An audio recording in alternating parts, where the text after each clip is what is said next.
Welcome to morning మన్నా. నేటి వాక్య దర్శనం కొరకు యోబు గ్రంథం 22వ అధ్యాయం 23వ వచనం. సర్వశక్తిని వైపు నీవు తిరిగిన ఎడల నీ గుడారములలో నుండి దుర్మార్గమును దూరముగా తొలగించిన ఎడల నీవు అభివృద్ధి పొందెదవు. మరొకసారి దేవుని వాక్యంలో నుండి ఈ ఉదయకాల సమయంలో యోబును ఉద్దేశించి ఆయన స్నేహితులు మాట్లాడిన మాటల్లో అనేకమైన దైవికమైన విషయాలు ఉన్నప్పటికీ మనం నేర్చుకోవలసిన 4 సత్యాలు ఈ ఉదయకాల సమయంలో దేవుని వాక్యంలో నుండి శ్రద్ధగా ఆలకించాలి. Number 1, go back to God. దేవుని యొద్దకు తిరిగి వెళ్ళాలి. ఈ విషయాన్ని మనం జాగ్రత్తగా ఆలోచన చేస్తే, నీవు సర్వశక్తిని వైపున నీవు తిరిగిన ఎడల, మనము పశ్చాత్తాపంతో, విధేయతతో, వినయముతో దేవుని దగ్గరికి తిరిగి రావాలి అని దేవుడు ఎదురు చూస్తున్నాడు అన్న సత్యాన్ని దేవుడు యోబు గ్రంథంలో నుండి మనకి గ్రహింపజేస్తూ ఉన్నాడు. తిరిగి వచ్చే వారి దగ్గరికి, వారి వైపున, వారి పట్ల దేవుడు ఎప్పుడూ ఓపెన్ హ్యాండ్స్గా ఉంచి వారిని ఆహ్వానిస్తున్నాడు అన్న సత్యాన్ని మనం గ్రహించాలి.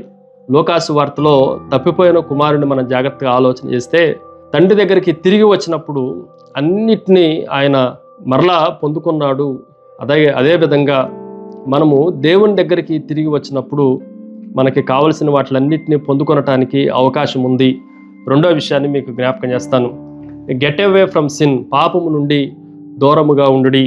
ఆ వచనంలో మనం జాగ్రత్తగా ఆలోచన చేస్తే, దుర్మార్గమును దూరముగా తొలగించిన ఎడల, మనము మన గుడారాల్లో కానీ, మన శరీరంలో కానీ, మన వ్యక్తిగత జీవితంలో కానీ, మన కుటుంబ జీవితాల్లో కానీ ఎప్పుడైతే దుర్మార్గమును, పాపమును, చెడును దూరంగా ఉంచుతామో అప్పుడు మనము క్షేమము కలిగి అభివృద్ధి పొందటానికి అవకాశం ఉంది. దేవుని దగ్గరికి తిరిగి రావటం అంటే అర్థం ఏంటి అని అంటే, మానసిక, ఆధ్యాత్మిక, శారీరక సంబంధమైన ప్రతి పాపము నుండి శుద్ధి చేయబడటం అన్న సత్యాన్ని మనం గ్రహించాలి. 3వ విషయాన్ని మీకు జ్ఞాపకం చేస్తాను. Gain God's grace. దేవుని కృపను పొందుకోవటం.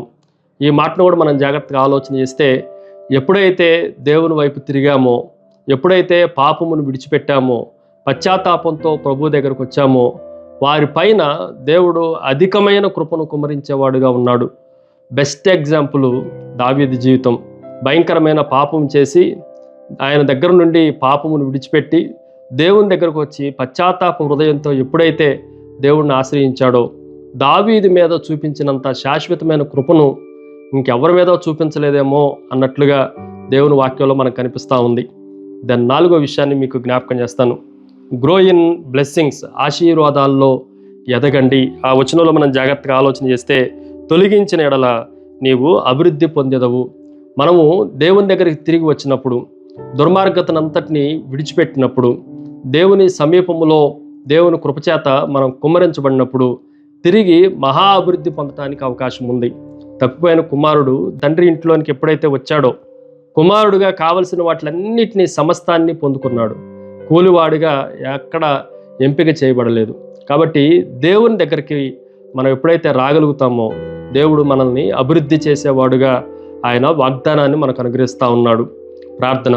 సకల ఆశీర్వాదములకు కారణభూతుడవు తండ్రి, మరొకసారి పశ్చాత్తాప హృదయంతో నీ సన్నిధిలోనికి రావటంతోనే తండ్రి మమ్మల్ని కనికరించి, మా మీద కృపను కుమ్మరించి, మమ్మల్ని అభివృద్ధి చేసే గొప్ప దేవుడు అని మిమ్మల్ని ఘనపరుస్తూ యేసుక్రీస్తు శక్తి కలిగిన నామమున అడిగి వేడుకొంచున్నాం తండ్రి.